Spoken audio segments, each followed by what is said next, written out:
Extramuros. Aldo Mazzucchelli y su columna Extramuros en Bajo la Lupa.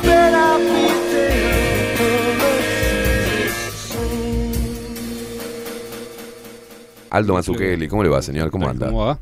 ¿Cómo andan? Vino de una campera mostaza sería, ¿no? Mostaza, ¿eh? Mostaza Nunca lo hubiera merlo. dicho.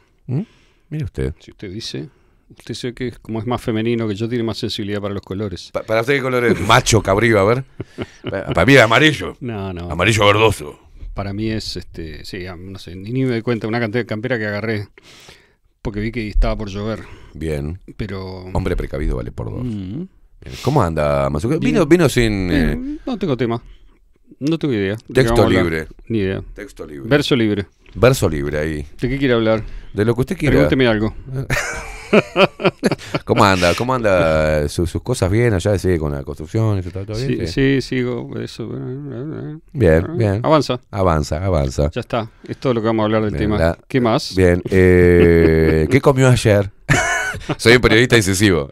Ojo. No, estaba pensando, a ver, vamos a tirar una idea, pero no tengo de verdad una columna, no tengo una opinión. Bueno, una opinión tengo cualquier cantidad, vagones, pero sin querer me salen. Sí.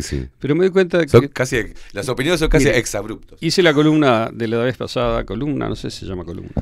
Es una especie de ensayo oral, ¿verdad? Bien. Bueno. Entonces. Como dijo Mónica Lewinsky. Ahí va. Entonces, después dije, ¿para qué me meto con estos temas? Si en realidad no hay necesidad de discutirlos. O sea, hay algo que la discusión misma ya es un problema. A ver. No, está bien. Entonces dejémoslo, porque si lo discutimos estoy siendo contradictorio con lo que igual capaz que algo sale. Pero después que de eso, ayer un amigo me mandó una columna que escribió un profesor de Facultad de Comunicación, que no voy a nombrar porque no lo merece, digamos. Es tan idiota la columna, tan primaria y primitiva, y salió de un diario acá en Uruguay, y me hizo pensar, una vez más, en el nivel de esta cultura oral, digamos, en la que vivimos, ¿no? Sí. En donde, digamos, si usted no tiene la capacidad metafórica de decir algo interesante improvisadamente, cosa que mucha gente tiene, ¿no? Estoy diciendo que muchísima gente tiene. En las redes por suerte. Uno lo ve a cada rato, sobre todo a través del humor, que es buenísimo. Es como el recurso, el humor es como el último recurso de la humanidad. O sea, cuando todo se perdió todavía se puede hacer un chiste y algo queda, se salva algo. Claro. O un poema, se puede hacer un poema también y algo se salva. Porque no tienen la presión de... Es decir, cuando la realidad es tan disparatada que no se puede casi decir nada sobre ella sin caer en el ridículo, porque apenas uno toca... Es como limpiar carbón. O sea, no se puede limpiar carbón. Usted limpia carbón y se ensucia, es seguro. Sí. Salvo que se vista de arriba abajo, se ponga guante, pero entonces no está tocando el carbón. Cuando uno, digamos, toca estas cosas que están pasando, inevitablemente queda como entreverado con ellas, ¿no? O sea, ahí se afea lo que uno quiere decir y se hace peor. En ese sentido, la poesía siempre es buena porque te salva de lo real. Aunque la poesía es siempre sobre lo real también. Y lo mismo pasa con lo que pasa en las redes y demás. O sea, salvo que sea poesía o risa, el ser serio, bueno, a veces hay algunos aciertos que son fácticos, factuales, pero lo que pasa es que yo muchas veces tengo la sensación de que los aciertos factuales, es decir, cuando alguien mete una frase en Twitter, por ejemplo, que es correcta y que es, salvo que sea divertida además, o metafórica, siempre es más de lo mismo para mí. Claro. O sea, se ensucia de la locura generalizada. El otro día estaba hablando, para tocar otro tema, con un buen amigo, estaba comiendo, de hecho, almorzando, que es un tipo veterano, inteligentísimo, muy exitoso con sus negocios, digamos, un tipo bueno además, honesto, y que está muy bien informado en general de muchas cosas, sobre todo de las cosas de Uruguay. Pero entonces cuando salió el tema Israel, que yo no lo toqué, salió por ahí en algún lado al final en la sobremesa, lo vi que la posición de él era, o sea, no voy a defender lo que está pasando en Gaza porque es horrible, pero los otros también. Y las primeras frases que dijo fue, a ver, pero comenzando con el 7 de octubre, esa fue la frase. Bien. Y eso es un problema, ¿no? Porque no se puede comenzar con el sitio de cultura. No. Sin embargo, en la cultura oral no hay historia, no hay memoria y no hay pasado. No hay contexto tampoco. En Bien. general. O sea, el contexto es el que traen las palabras mismas cuando se pronuncian. No es una práctica común de la cultura oral el hacer una larga historia preparatoria o introductoria antes de decir algo. Eso es de la cultura escrita. A veces se puede hacer oralmente también. Por ejemplo, cuando la gente en YouTube o en algún canal, así, lo que sea, no nunca en la tele, ¿no? Porque eso no existe en la televisión, ni raramente, a veces existía antes en los documentales cuando se hacían bien. Ahora, no sé si alguien mira documentales, capaz que está en auge, no lo sé eso, pero hay forma de hacerlo oralmente, pero no es lo común en los espacios en los cuales habla todo el mundo, es decir, en Twitter y en las otras redes, en TikTok, mucho menos todavía, ¿no? Es decir, la gente lo que hace es hacer lo que siente una contribución, algo que se le ocurrió, nadie lo piensa como una contribución. Todo el mundo dice, voy a decir esto, y va y lo dice. No, entre pensar y decir hay muy poca reflexión muchas veces, porque una cosa propia de la cultura oral también es la inmediatez, el inmediatismo y la presión a decir algo. Un par de veces hablamos de eso, y yo insisto en eso, porque ayer también con los estudiantes de la facultad tuve una conversación, una de ellas, muy, muy capaz y eso, pero Perdón. yo dije, las humanidades tienen que ver con la escritura. Entonces ella empezó, no, bueno, pero hay que innovar y hay que estar a la altura del presente, y hay que cambiar y hay que dedicarse a lo demás y al texto, el discurso, lo audiovisual, lo oral, esto y lo otro. Yo le insistía, sí, está bien, o sea, nadie puede estar afuera de todo eso, pero lo específico de las humanidades es lo escrito. Y lo que yo siento es que la gente que se dedica a las humanidades, no la que se dedica, sino la idea general en muchos estudiantes que no conocen, aunque están en la facultad, de qué se trata la facultad, piensan que es algo actual, como estar en el presente y usar las humanidades para... O sea, no se dan cuenta de lo importante que es para, por ejemplo, hacer una buena interpretación de un video o de un tweet o de algo, cualquier cosa de la cultura contemporánea. Es fundamental haber aprendido primero a leer textos largos y complicados, en cierto modo. Es decir, tener la cabeza entrenada para hacer, no es la cabeza, es el espíritu de la gente, entrenado para hacer inferencias sólidas, digamos, conectar las cosas con sus antecedentes, comparar diferentes opiniones respecto de un tema, como para poder encontrar diferentes matices. Todo eso está ausente de la cultura oral en la mayoría de los casos. Y en las humanidades, en la medida en que le saquemos lo escrito, es decir, en la medida en que no exijamos en ningún nivel de la enseñanza que las cosas escritas sean centrales, cosa que ocurre porque la sociedad no lo exige y porque la sociedad empuja a toda la enseñanza a salirse de lo escrito, y porque los padres no esperan que, digamos, muchos padres no esperan demasiado de la enseñanza escrita y también tienen esa forma como a la moda, digamos, de pensar que lo escrito es viejo, que no importa, que es antiguo, digamos, que no sirve para nada, que hoy, viste, te agarran con el lado de no, es otra cosa, es otra más la imagen, el homo videns, no sé qué. ¿Quién no va a entender eso? Cualquiera entiende que no está de moda lo escrito. Yo simplemente digo algo que no va a tener ningún éxito, pero es que se pierde una cosa fundamental.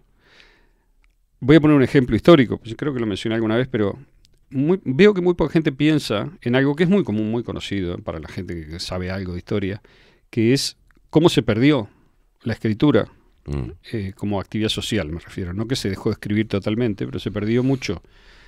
Un rol que la escritura supo jugar en la antigüedad se perdió durante lo que llamamos la Edad Media en una parte del mundo nada más, que es la Europa occidental, es decir, lo que era el Imperio Romano de Occidente. Ahí, de Roma para acá, digamos, en la medida No en te pongas Rafo, por favor. que el Imperio Romano perdió cohesión y se fue disgregando en muchos principados, digamos, que fueron apareciendo, o sea, pequeños grupos más o menos autónomos con fuerzas de autodefensa también, o sea, con ejércitos propios, caballeros, etcétera, con lugares fortificados, castillo, monasterio, pequeño pueblo, pequeña ciudad, etcétera, digamos, con cierta autonomía o con total autonomía en realidad, porque fue una de las épocas en la historia de más descentralización. No es que se haya perdido la escritura totalmente, eso es equivocado, pero se perdió la memoria de muchas cosas, de muchos saberes o de muchas... y se perdieron muchos libros porque fueron destruidos, o bien por los bárbaros que vinieron y no tenían uso para ellos, o bien por la iglesia que rechazó por ortodoxia, digamos, determinadas cosas. Entonces, ya pasó en Occidente mismo. Es decir, ahora no sé si podemos incorporar América del Sur en Occidente o no, digamos, es una discusión que no vamos a dar ahora. Estados Unidos parece estar totalmente incorporado a Occidente, pese a que tiene cosas que no lo serían, lo mismo que Canadá. En ese espacio, Canadá, Estados Unidos, Europa Occidental, más Australia y Nueva Zelanda, más o menos, en ese mundo occidental, que está en cualquier parte del mundo, no en Occidente, se está perdiendo la escritura también. No digo que no se esté perdiendo en otros lugares, no sé qué pasa en China, no sé qué pasa en...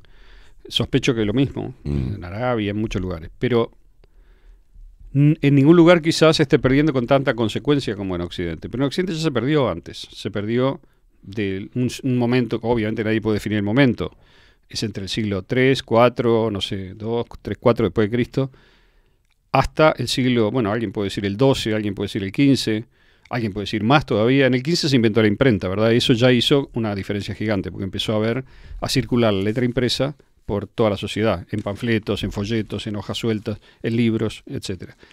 Antes de la imprenta hubo 2 o 3 intentos en la Europa de Carlomagno o en la España de Alfonso el Sabio, etcétera, de hacer traducciones ya de textos, obviamente siempre estamos hablando de manuscritos, ¿no? Que Sí. existían desde la antigüedad en poder de, por ejemplo, árabes. Los árabes tuvieron su edad de oro, digamos, mientras Occidente estaba sin ese tipo de cultura escrita. Y también, yo diría, no es que la sociedad, bueno, esto no me quiero meter en esto porque es delicado, pero la sociedad no era tampoco demasiado, no había grandes sociedades, por lo cual la idea de que la oralidad en el sentido asambleístico y tal era muy activa tampoco es cierta, porque no había espacio para eso en la mayoría de los lugares. Eran más comunicaciones entre gente que se conocía todos de cerca y eran pocos, ¿no? Y que tenían una idea del resto, de los demás núcleos cercanos más o menos. En fin, pero quiero decir que ya se perdió la escritura en Occidente y se recuperó. Entonces la gente que piensa que no se va a perder ahora, no sé por qué lo piensa, porque ya se perdió para empezar, pero además, ¿por qué no se va a perder si ya se perdió otra vez antes? Es decir, la idea de que ahora tenemos ya la escritura arraigada como una práctica social y el tipo de persona que trae la escritura es un tipo de persona particular. No estoy diciendo mejor, ¿eh? No, de verdad no digo mejor. Pero es distinta y tiene cosas que la enriquecieron y cosas que quizá esté bien perder, no lo sé. O sea, no estoy diciendo que es un absoluto, pero me parece que muchas de las ideas de la modernidad, como por ejemplo la libertad, la responsabilidad individual, la reflexión, la capacidad crítica, esas cosas dependen mucho de la escritura. De hecho, las sociedades, tal como las conocemos, antiguas, anteriores al uso, digamos, de la escritura como herramienta de conocimiento, como cosa que pasó en Grecia y antes había pasado en Mesopotamia y en Egipto, y en China, por cierto, y en India, bueno, esas sociedades, por ejemplo, la sociedad griega arcaica, era una sociedad típicamente oral, de un funcionamiento que por lo que conocemos, por las descripciones de antropólogos, por documentos que hay, por los comentarios de los mismos personas que vinieron después, por ejemplo, Platón y otros, era una sociedad muy parecida a la que tenemos ahora, con todas las diferencias abismales que hay tecnológicas. Pero desde el punto de vista, digamos, de qué tipo de individuo era el que tenías ahí, cómo era una persona, cómo era el universo, digamos, una persona. Obviamente que había muchas cosas que la gente, quizás si uno dice esto, dirá, no, pero no tiene nada que ver, porque eran, por ejemplo, supersticiosos, dirá la gente, ¿no? O sea, porque creían, digamos, tenían una mentalidad colectiva, es decir, creían en lo que creían todos. Cuando hablaban, repetían las cosas que decían todos. Era una sociedad relativamente bastante violenta en el sentido de la argumentación. Es decir, porque como era todo en el momento, todo en vivo, por decir así, no había distancia suficiente, que eso lo da la escritura, con las ideas, como para decir, bueno, una cosa es mi idea y otra cosa soy yo. Yo hoy veo que mucha gente se confunde lo que es él con su idea. Es decir, si vos le discutís una idea a una persona, la persona siente que estás agrediendo a él. Sí. Eso en una cultura escrita con gente suficientemente entrenada es bastante fácil de evitar, porque la gente enseguida entiende que una cosa son las ideas que tiene y otra cosa es él como persona. Y se da cuenta de que una persona, cuando se contrasta con suficiente cantidad de ideas, se da cuenta que uno cambia de idea a lo largo del tiempo y que uno no es su idea. Uno es, a lo sumo, digamos, una especie de negatividad capaz de adquirir durante un tiempo una cantidad de ideas y luego otras y otras, irlas cambiando continuamente. Eso es estar vivo, para mí, por lo menos. Sin embargo, ahora yo veo que hay una identificación en el nivel público, digo, ¿no? O sea, a nivel público. Totalmente, ¿cómo decir?, indistinguible entre la persona y su idea. No en todos, por supuesto. Todas estas cosas que digo son Sí, sí, sí, generales sí, sí. y no se refieren a todas las personas. Siempre hay excepciones. Entonces, cuando uno se sorprende, por ejemplo, de cómo mucha gente reaccionó frente a lo que pasó en los últimos 3 años en diferentes planos, ¿no? Me refiero a varias cosas. Sí. Reaccionó porque yo creo que había madurado ya un proceso de oralización de la sociedad que se viene dando desde quizá de los 90 y probablemente desde antes también, pero intensamente desde que Internet y sobre todo las redes sociales a partir del año 2005 para acá empezaron a ir siendo el canal de comunicación. Y eso genera un tipo nuevo de gente, de persona. Si uno hace las cuentas, más o menos, imagínate una persona que entró al mundo público a los 13 años, más o menos, en 2005. ¿Cuántos años tiene ahora? 30 y pico de años. Claro. Tiene, bueno, en el 2015 tenía 23, ¿no? Sí. Y en el 2025 va a tener 33. Sí. Así que tiene 31, 30, Sí, por ahí. 30 y pico. Grosso modo, digamos, un adulto totalmente formado, con responsabilidades, con presencia en la sociedad. Sí.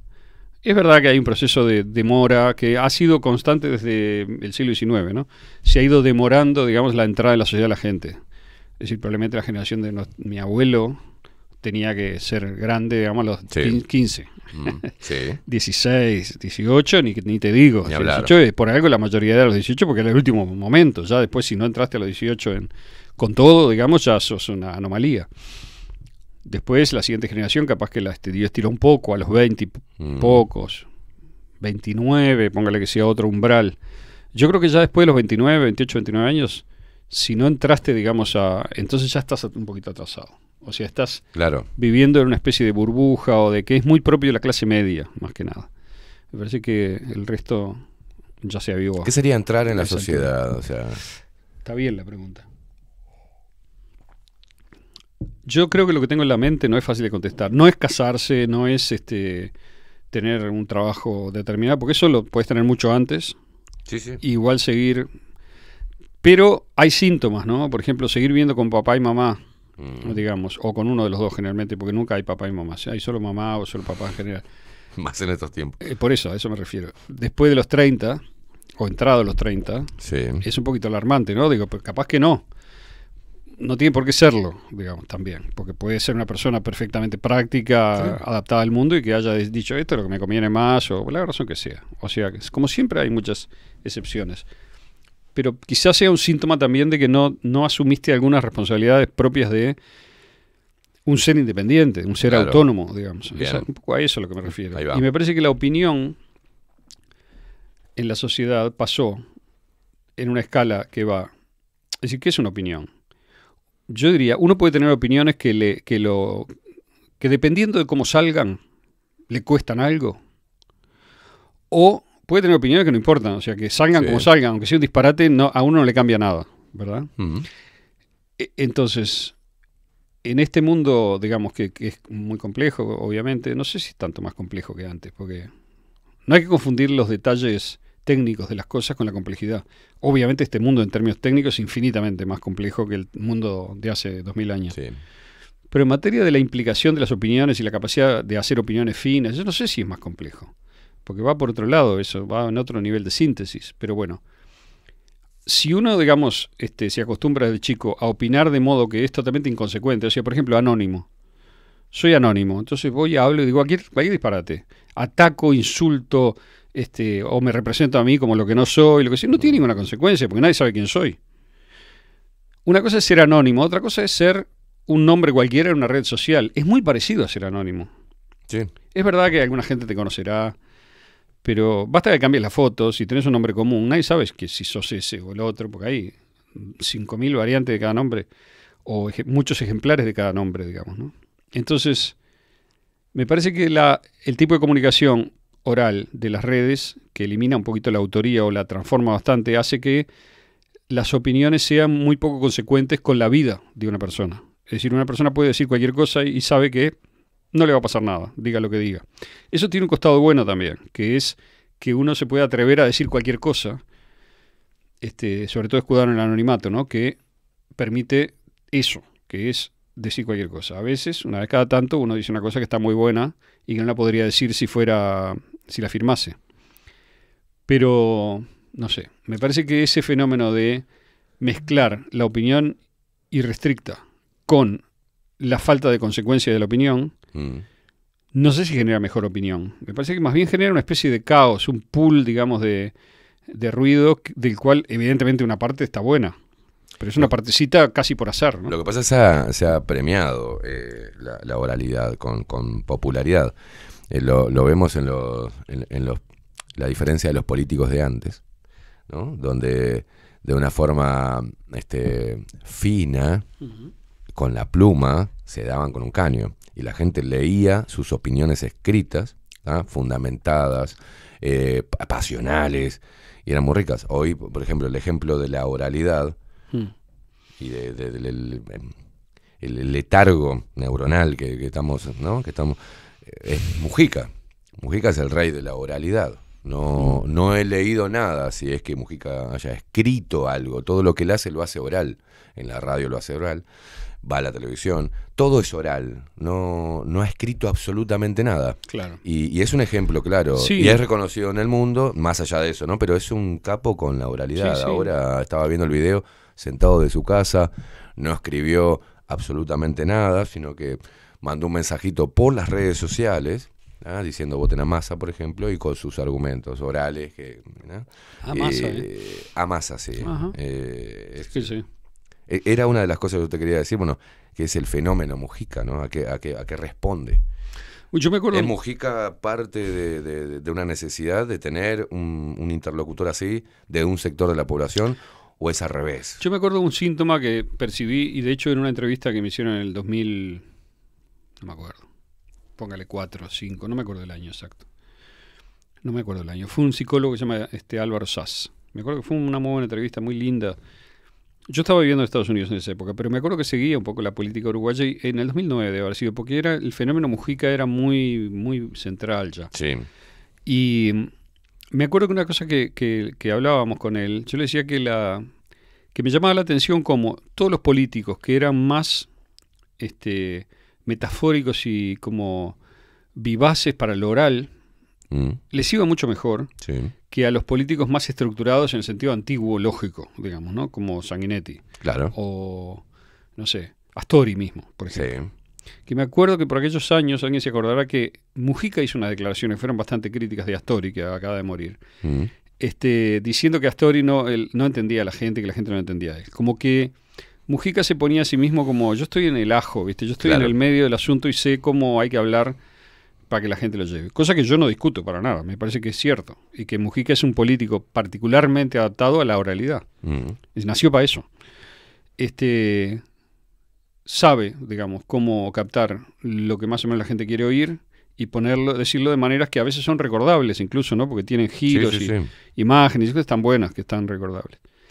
Entonces, ahora, se puede discutir si eso ha contribuido a educar, por decir así, a la gente. Se puede discutir si el rol de los políticos es educar o no. Yo creo que ahora nadie piensa que el rol de los políticos sea educar. Nadie. Cosa que coincide con el tipo de políticos que tenemos, que son incapaces de educar a nadie, porque están ahí para hacer otra cosa, digamos, ¿no? Generalmente cosas para ellos. Pero bueno, el caso es que todo este asunto de la oralidad está muy instalado ya. Yo creo que todo lo que vino avanzando explotó con mucha claridad. Ya después del 2012 empezó a sentirse con mucha fuerza. Después del 2016, ya la gente de arriba, digamos, en Estados Unidos, por ejemplo, tomó cartas, ¿no? El asunto, llamó a la gente de las redes sociales, les apretó las clavijas, por no decir otra cosa, y les dijo, o ustedes cumplen con nuestra narrativa o hay consecuencias jurídicas, económicas. Se instaló un mecanismo, digamos, de filtrado de los mensajes que ahora se conoce por los Twitter Files. De hecho, ayer vi una noticia que a Matt Taibbi, a Schellenberger y a Barry Weiss, que son 3 periodistas de los más notorios que trabajaron con los archivos Twitter, que les abrió Elon Musk y publicaron cómo funcionaba este mecanismo de censura, les dieron un premio periodístico, un premio importante, 100 lucas, digamos, el DAO premio DAO a la no sé cuánto. Que me parece un reconocimiento interesante, ¿no? Seguramente es un premio muy extraoficial, porque no creo que nadie importante les dé un premio a un periodista por quemar el asado. Digamos, Claro. ¿no? Pero bueno, estos en todo caso mostraron, y están mostrando, está publicado y siguen publicando, cómo es que se instaló ese mecanismo de censura a través de la conexión permanente en tiempo real gubernamental con las compañías de redes, por ejemplo Twitter. Lo mismo pasa con Facebook, con YouTube. Vio lo que me pasa acá, ¿no? Que siempre me pasa lo mismo, se me cierra la nariz. Y que es mecanismo de conexión permanente 24 horas más reportes, digamos, por mail, no importa, por listas, en las cuales se dice de vigilar a tales, y luego todo el sistema que montaron las compañías a costo de ellas, de ¿cómo lo vamos a llamar? Sensores, bueno, vigilantes, no sé. Es decir, hay algoritmos que vigilan palabras clave, esos algoritmos envían mensajes que contienen esas palabras claves a personas físicas que están entrenadas y que tienen a cargo un pedacito del mundo, un pedacito de los mensajes, no sé cómo está dividido eso, será geográfico, será de otra manera. Y esas personas actúan como sensores reales, digamos, en donde leen los mensajes que están flagged, como le llaman, que tiene una banderita, ¿no? O sea, que están, digamos, destacados, señalados, y luego lo elevan, si consideran así, a las autoridades, digamos, responsables que toman medidas concretas, por ejemplo, que se ejecutan por ingenieros. Por ejemplo, aplicarle a una cuenta lo que se llama shadow banning, que es banearla, o sea, prohibirla sin que la persona sepa. Es decir, que en realidad vos seguís pudiendo publicar, pero sorprendentemente tus mensajes tienen infinitamente menos repercusión de la que tenían. ¿Por qué? Porque no los ve nadie, o prácticamente nadie. O sea, se permite que los vean un porcentaje ínfimo del total. Se los baja, digamos, en la prioridad. Hay diferentes maneras de hacer eso. No es que no esté el mensaje. Si yo estoy con esa tapa encima y te paso un mensaje mío, el link, vos lo ves. Entonces, la gente no sabe que está baneada, pero está de hecho, porque sus mensajes están siendo ocultados activamente en los buscadores y al revés. De hecho, hay un mecanismo que tiene un nombre, ahora no me acuerdo exactamente, se llama algo así como hacer sobresalir lo autorizado o algo así, en inglés, que lo usa Google, que es que ve si determinado mensaje está, es decir, repite conceptos que están autorizados por los autorizadores que son, por ejemplo, AP, Reuters, BBC, New York Times, etc. O sea, si se repiten el mismo concepto que estos medios autorizadores, entonces se sube, digamos, en la lista y vos buscas en Google y te aparece enseguida, bien arriba. Si es extramuros, aparece en la página 150. Andá a encontrarlo, digamos. Tenés que bajar y bajar y bajar y bajar para encontrarlo. La mayor parte de la gente busca unas pocas páginas con suerte. Sí, sí. Con lo cual, nadie te puede argumentar a la compañía que no está. Está sí el mensaje. ¿Te borraron del servidor? No te lo borraron. Está ahí. Lo que pasa es que está activamente bajado. Nosotros con la revista, cuando llegamos a 120.000 lecturas, digamos que fue bastante rápido en el año, creo que fue en 2021, o sea, un año después de salir, en julio fue exactamente, y agosto del 21, de golpe, nunca más, al mes siguiente bajamos a 50 y pico mil, 60.000, no creo que nunca hayamos podido pasar a 65.000 después de eso. Como si hubiera una especie de etapa, ¿no? Que dice, bueno, hemos hablado en una columna de esto eso. está regulado, de modo que, pum, pum, pum, llega a esta gente y se acabó. Y muchas notas estoy seguro que llegan a menos gente todavía. De hecho, además, hemos recibido mensajes, suspensiones y tal de Facebook, etcétera. O sea que esto es directo, lo digo como, digamos, como experiencia directa, no como una especulación de tercer grado sobre algo que me contaron. Existe la censura masiva, digamos, que usted la conoce bien, y que también le pasó. Entonces, nada, eso, que esta sociedad oral, digamos, también tiene mecanismos ahora por los cuales gente más letrada, por decir así, o sea, que está mirando de más lejos y con un sentido más estratégico que la mera reacción inmediata al estímulo, que es lo que le pasa a la mayoría de las conversaciones, toma medidas de modo que mantiene las conversaciones en un nivel determinado. ¿Usted sabe cómo se caza un chancho salvaje, un jabalí? No. Bueno, se casa con perros, escopeta, es una cosa horrible, muy violenta y muy tremenda. Pero la otra vez leía, de hecho lo publicamos en la revista, a un ensayista que hablaba de otra forma de cazar jabalíes o cerdos salvajes. ¿Cómo se hace? Usted va y echa un poco de maíz, digamos, que les encanta a los chanchos. Puede ser cualquier otra cosa que les guste, puede ser unas tripas de oveja, lo que sea, que les guste comer, digamos, ¿no? Con un lazo, he visto eso. Escúcheme, usted va en un claro del monte cualquiera y echa un poquito de comida que les guste. Y se va. Entonces, esa noche, la siguiente, la otra, si está en una zona, por ejemplo, allá donde yo tengo mi casa hay jabalíes, ¿no? En el monte y eso. Usted va y se va a dar cuenta que los chanchos vinieron porque va a ver las huellas, son un tipo de huellas entreveradas muy características. Y no hay más maíz, se lo comieron. Entonces, ¿usted qué hace? Tira de vuelta maíz. O sea que los acostumbra a que ahí hay maíz, o lo que sea. Con lo cual, los chanchos van a volver a venir la noche siguiente a ver si hay. De noche, por ejemplo, se mueven de noche, porque es cuando no se los ve y se siente más seguros. Entonces, ¿usted qué hace? Usted construye una cerca de alambre, digamos, de unos, 5 o 10 metros, y pone el maíz al lado. Entonces, primero van a venir, van a mirar y no se van a arrimar. Pero después se van a arrimar porque se dan cuenta que el alambrado no les hace nada y van a comer más maíz. O sea que cuando estén acostumbrados a esa, usted hace otra a 90 grados y sigue echando maíz. Ahí va. Bueno, es evidente, ¿no? Digamos, después hace una tercera, les va a costar más, al final van a entrar ahí. Después usted hace una cuarta con una puerta y al final van a entrar ahí. Cuando están adentro, usted cierra la puerta. Punto. Entonces, al principio, van a intentar salir desesperadamente, hágala fuerte, porque son bichos fuertísimos. Y además con alambre común de 7 hilos no los agarra. Tiene que ser un alambre de estos, digamos, bien cerrado o de púas y tal. Me encanta el hágala fuerte. Claro. Hágala bien fuerte, la empalizada que haga. Ahí va. Pero eventualmente, si al principio se van a dar cuenta que no pueden salir, se van a quedar muy nerviosos, pero si usted les da más maíz, se van a ir tranquilizando. Y al final les va a encantar estar ahí porque usted les da maíz. Están presos, pero están comiendo y están viviendo. E incluso tan acostumbrados pueden estar que si usted abre la puerta no se van a ir, porque saben que adentro hay comida. Bueno, ¿usted cree que la gente es muy distinta de eso? Decía este amigo, ensayista, pero no es tan distinta. No. ¿Qué quiere decir esto? Que si si esta gente que controla los mecanismos de discurso se asegura de que la gente tenga maíz, claro, como quien dice, los puede mantener en el corralito. No hay problema. Es decir, a mucha gente no, pero a otra sí. Y esa otra es bastante. Digamos, alcanza como para generar una masa crítica suficiente como para que usted le venda después, le dé la comida que están acostumbrados a comer, que en este caso puede ser comunicacional. Es decir, por ejemplo, argumentos acerca de lo que está pasando en Medio Oriente y lo coman como siempre, estén lo más contentos.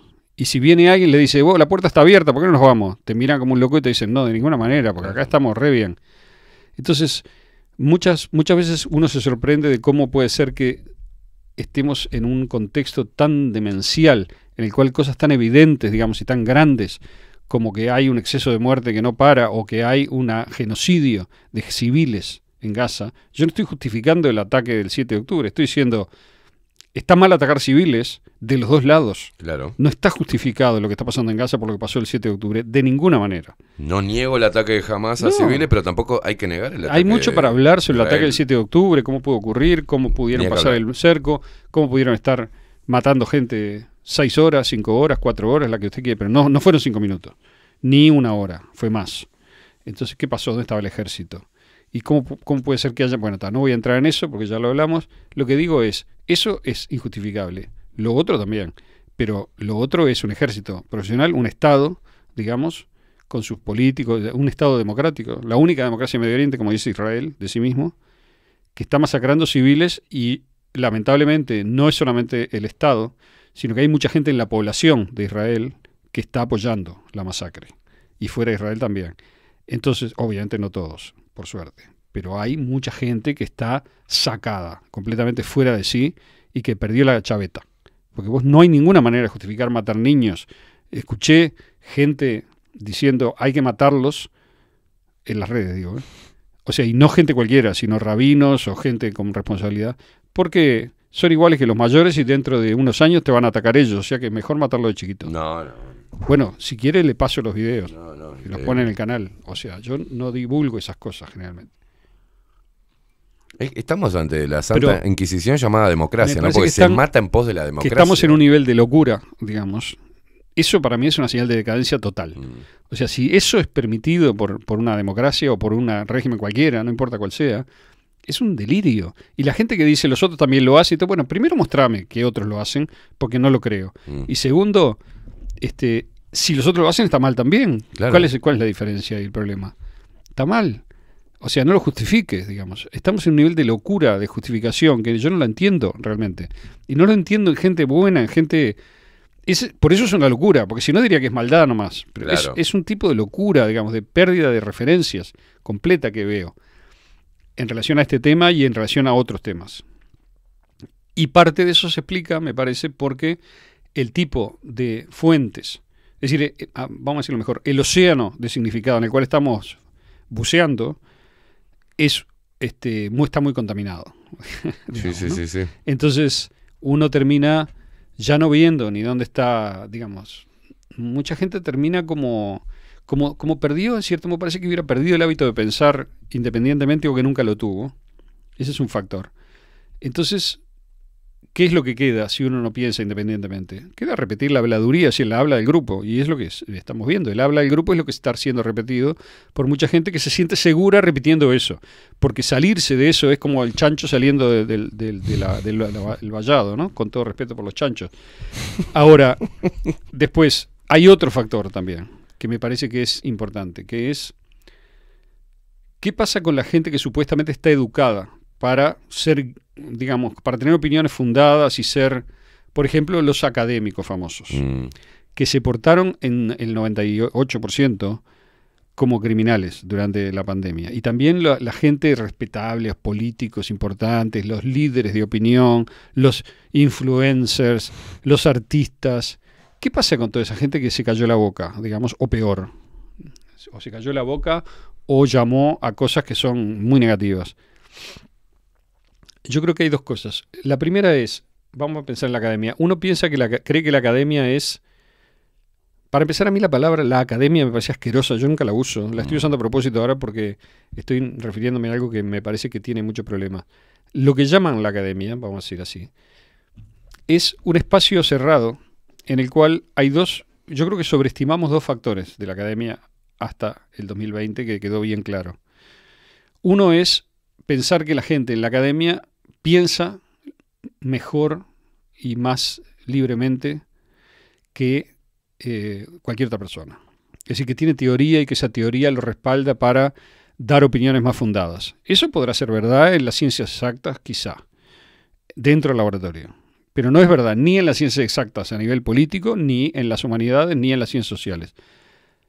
Eso ha quedado demostrado, ha quedado clarísimo. Es decir, los tres espacios han disparateado de punta a punta y no han tenido la menor idea de dónde quedaba el arriba, el abajo, el atrás y el adelante. Digamos, dijeron cualquier disparate durante los años 2020 hasta ahora. Siguen, cada vez peor.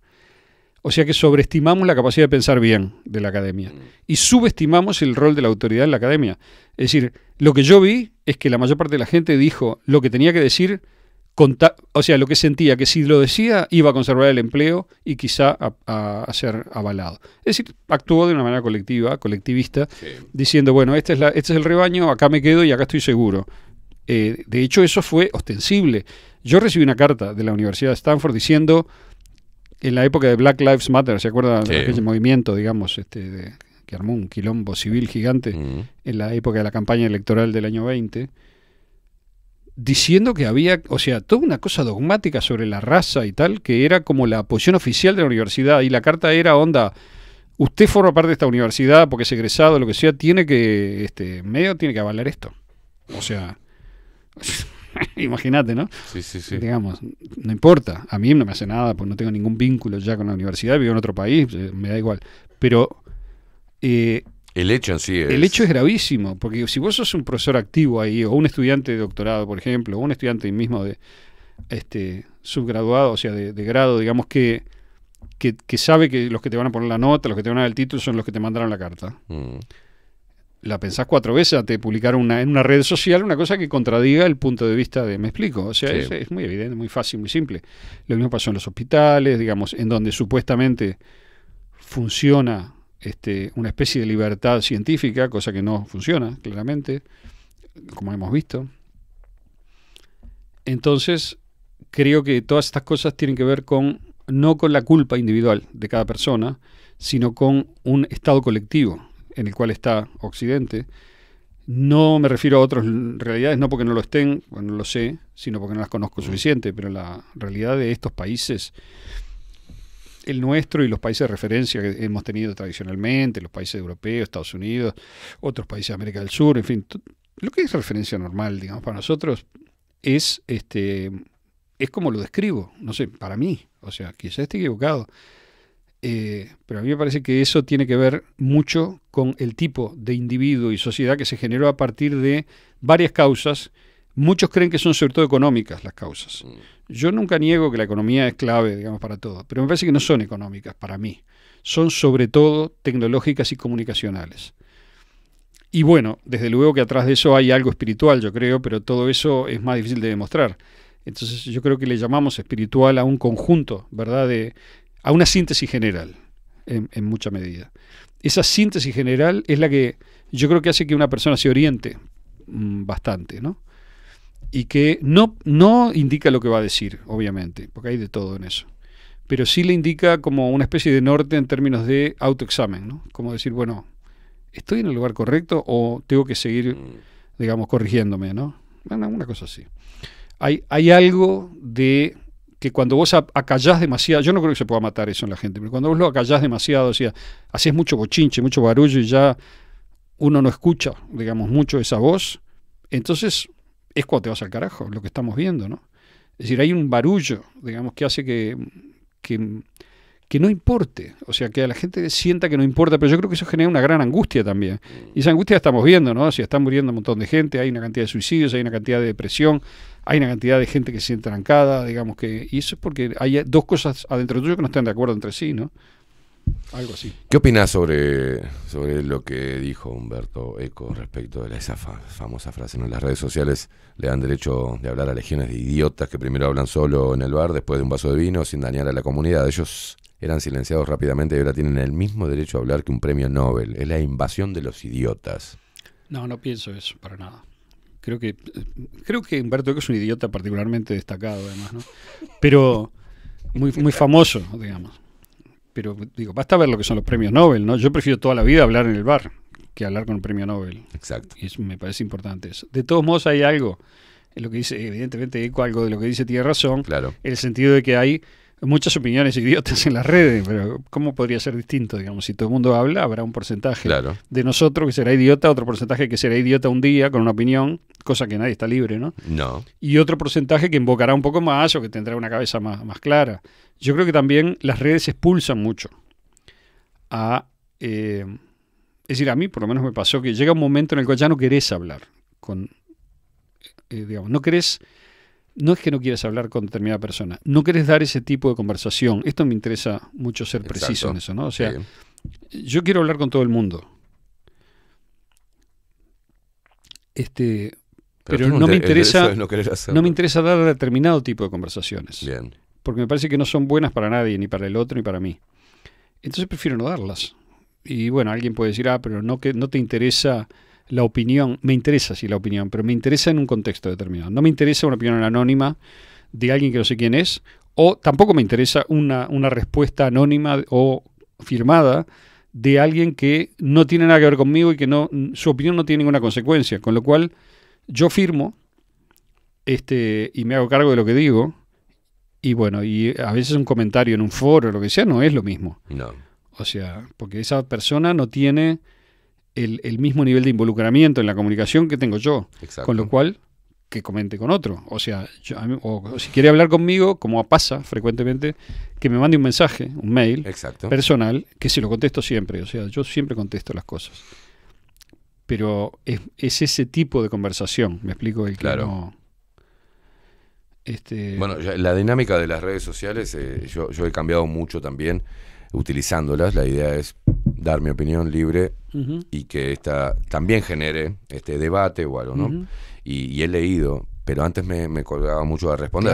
Claro. Ahora no respondo. Dígame. Inclusive las cosas que me dicen de sos un hijo de puta, vos, antes, viste, yo hasta jaja le ponía para picotearlo un poco, pero ahora no, porque la otra vez, ¿cómo puedo yo contestar? ¿Cómo puedo contestarle a un hombre que me diga respecto a una editorial que hice sobre el trabajo, como vía de mejorar tu vida, simple?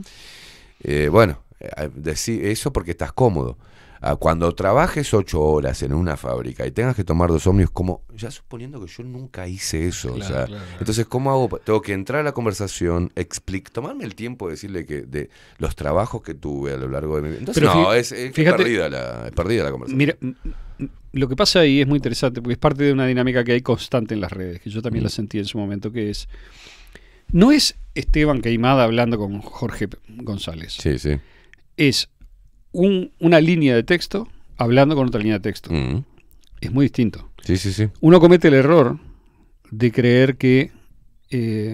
o sea, no es que cometa el error. Uno pretende, injustificadamente, que el otro que contesta a una línea de texto nuestra nos conozca o esté hablando personalmente con la persona que sos vos. Claro. Eso no ocurre en general. Porque ni vos sabés quién es el otro y el otro sabe quién sos vos. Y eso es pésimo para la comunicación, en mi opinión. Claro. Porque no es comunicación entre personas, sino entre textos. Yo creo que esto es la realización un poco de la utopía, de la distopía de solo hay textos. No hay gente, no hay lenguaje, no hay realidad. Solo hay lenguaje, no hay realidad, no hay ser, no hay nada estable, no hay nada fuera del lenguaje. Lo único que hay es lenguaje. Los filósofos que implantaron esta idea... y que incluso lograron hacer el disparate de segregar entre sí significante y significado, es decir, generaron, y los dos de la referencia, generaron un tipo de mundo, que es este mundo virtual, en el cual ya no es la gente la que habla entre sí, sino que son frases, o sea, pedazos de lenguaje, que hablan con otros pedazos de lenguaje. Y las personas se convirtieron en agentes de ese lenguaje, es decir, en esclavos del lenguaje. Claro. En lugar de ser ellos los que usan el lenguaje para decir algo, es el lenguaje que los usa a ellos para decir algo. Bien. Eso es lo que pasa en las redes. Por eso, cuando uno lee con cierta frialdad las redes, se da cuenta que ya sabe todo lo que van a decir. O sea, a mí me mandan un tweet y yo ya sé cuáles son todos los comentarios. Sí. O sea, los comentarios solo pueden ir o sea, que los que estén a favor van a decir estas cosas, los que están en contra van a decir estas otras, va a haber tales insultos. Pero no le erras nunca. ¿Por qué? Porque ese lenguaje, vos ya lo conocés el lenguaje. Claro. Entonces, no digo que todas las personas sean esclavas de su lenguaje en Twitter, porque hay gente brillante que escribe muy bien y que hace contribuciones, pero son los menos. La mayoría, digamos, hace... Y no es lo que más, como decías hoy, lo que más se visibiliza. Entonces, digamos. como es el lenguaje, no es Jorge González. O sea, hasta está mal ofenderse, en cierto modo. ¿Y por qué se ofende uno? Porque no tiene un hábito. Y el hábito es que uno habla con gente. Entonces, como en las redes no es gente, sino que es lenguaje. Claro. Uno pretende que el lenguaje sea gente, pero el lenguaje no es gente, es lenguaje nomás. O sea, es bla bla. Entonces, eso frecuentemente se termina muy fácil cuando le decís al otro algo personal. O sea, le decís, vos, encontrémonos en tal esquina, digamos, y hablamos personalmente de este tema. Bueno, no, nunca te encuentran. No. Porque desaparece inmediatamente, digamos... Porque la persona entra en razón, en cierto modo, y se da cuenta que es un disparate lo que hizo. O sea, que vos también sos una persona. Yo muchas veces pienso, las veces que he discutido en redes hace años, ¿no? ¿Cómo sabía yo si la persona que estaba discutiendo conmigo mal no tenía, yo qué sé, un diagnóstico terrible, digamos, que le habían dado hacía un mes? Yo qué sé. O sea, ¿cómo puede ser que uno entre en el universo personal de otro diciéndole disparates, digamos, sin saber en qué situación está el otro? Que para todos es difícil la vida, digamos, ¿no? Entonces... me parece que eso de las redes tiene eso de tóxico. La única manera que uno puede tomárselas es, o bien, como creo que vale la pena, usarlas para decir algo sin escuchar nada. Es decir, como un poco decías vos, que yo antes contestaba y me enganchaba y ahora simplemente doy mi opinión y la dejo ahí. Yo creo que esa es una manera bastante buena de usarlas porque vos pones tu opinión y es una cosa positiva, aunque la opinión sea negativa. Positivo quiere decir, contribuís algo, aunque sea una porquería, ¿no? Yo muchas veces contribuyo porquerías, no importa. Pero lo que no hay que hacer es confundir eso con la conversación humana. No, claro que no. Entonces, yo creo que todos hemos ido aprendiendo a lo largo del tiempo. Y yo había cerrado todas mis cuentas. Ahora abrí una cuenta de Twitter que no es una cuenta de Twitter como debe ser. En el sentido que yo no permito comentarios ni comento. Lo único que hago es un aviso. Digamos. Cuando sale la revista, copio la dirección del artículo y lo pego ahí. A alguna gente le sirve para saber que existe ese artículo, si lo quiere leer va y si no, no. Terminó el tema. Nadie comenta porque lo tengo dispuesto así. Lo mismo en la revista. No hay foro, no hay comentario. Eso es que no me interesa la opinión de los demás, no nos interesa en la revista. Estamos todo el tiempo hablando con los demás, nos interesa.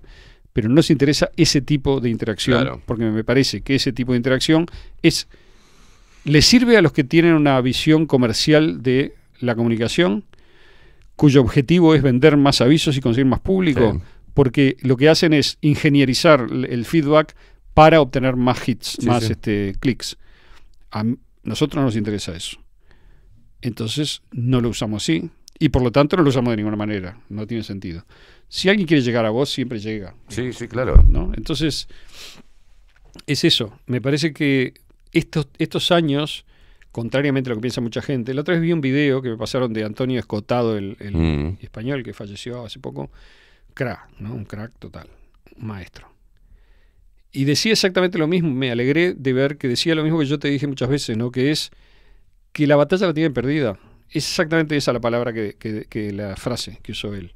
Que yo no lo había escuchado, pero y por la misma razón que lo pienso yo. Él dice, si no pudieron, dice, frenar esto cuando no había internet, es decir, frenar la verdad, frenar la opinión justa, frenar la inteligencia, ¿cómo van a poder ahora con internet que está todo el mundo, digamos, liberado, en cierto modo? O sea que yo estoy muy en contra de lo que dice Eco, que es un idiota pomposo, digamos, en el sentido de que son los idiotas los que hablan en las redes. Sí. No, es un disparate eso. O sea, claro que a veces hay opiniones idiotas, pero son las opiniones lo idiota, no la gente. No la gente. Eso primero. Porque como ya vimos, es el lenguaje que usa la gente. La gente no tiene la culpa muchas veces. Nadie, ninguno de nosotros tiene la culpa de que el lenguaje lo use para lo que uno no quiere. Lo que sí tenemos la culpa es si no nos damos cuenta con el tiempo y nos vamos corrigiendo. Ahí me parece que ya la responsabilidad pasa para el otro lado.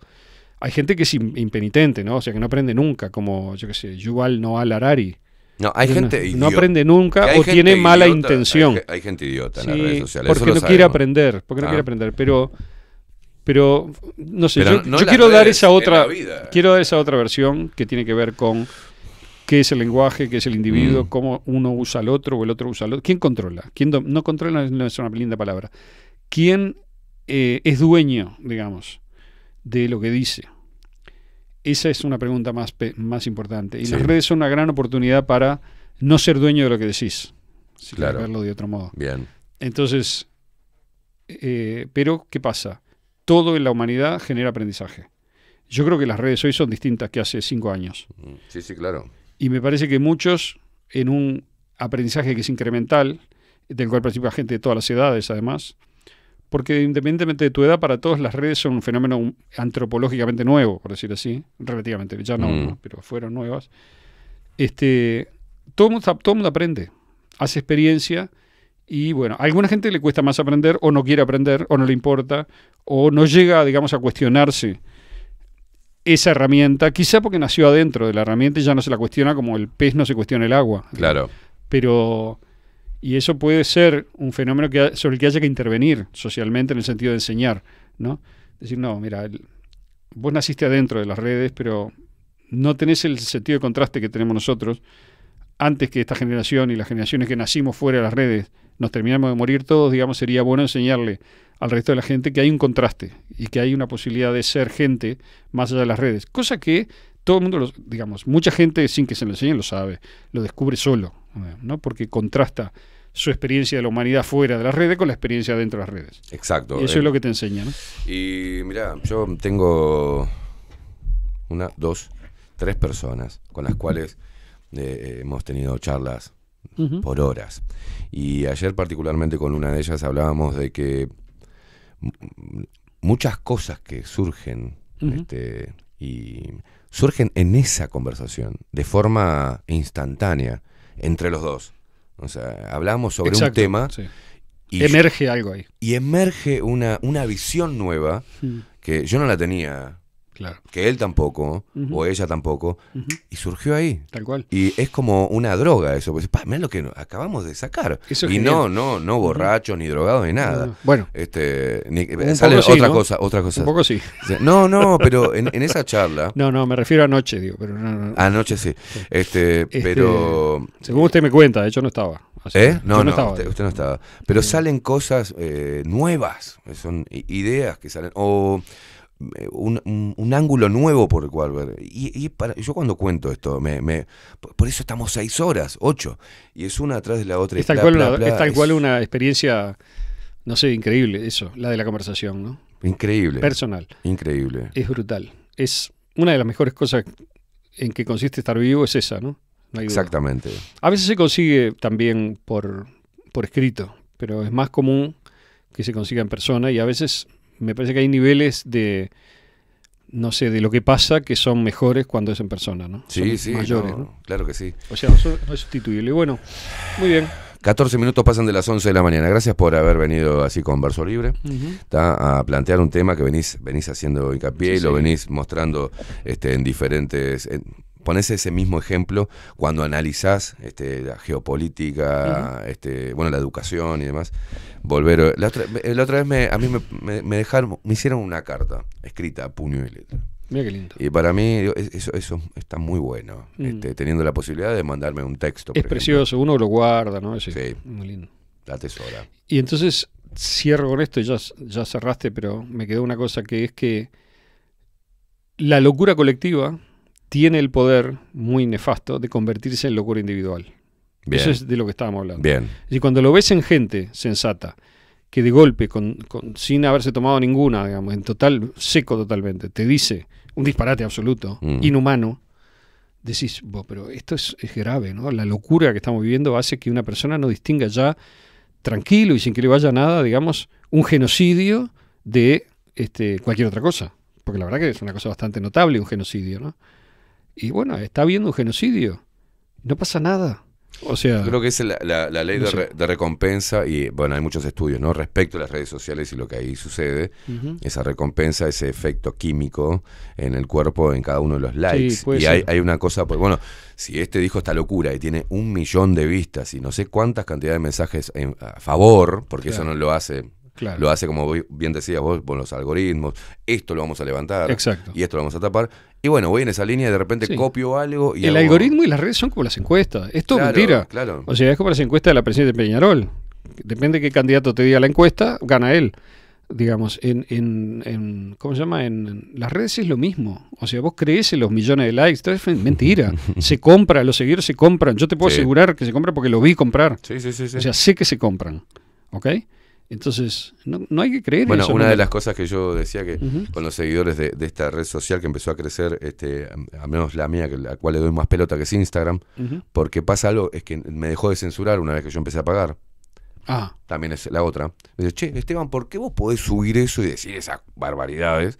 Instagram, ¿En Instagram o en Spotify? Instagram. En Instagram. Instagram. ¿Y por qué no te la censura? ¿Y cómo pagar? No entendí, perdón que no tengo... Eso que vos hablabas de los perfiles falsos, bueno, fue una... Bueno, te pedían todos tus datos para corroborar que Esteban Queimada era Esteban Queimada. Y ahí te ponen un loguito celeste como diciendo cuenta verificada. Y desde ahí no me bajaron ni un video más. Y digo lo mismo que digo acá, por lo cual me censuran en otras redes sociales, pero en Instagram no. Instagram tiene un perfil un poquito distinto porque la polémica ocupa un lugar mínimo o ínfimo, ninguno, ¿no? En Instagram. No, hay polémica. Ahora sí. Sí, claro.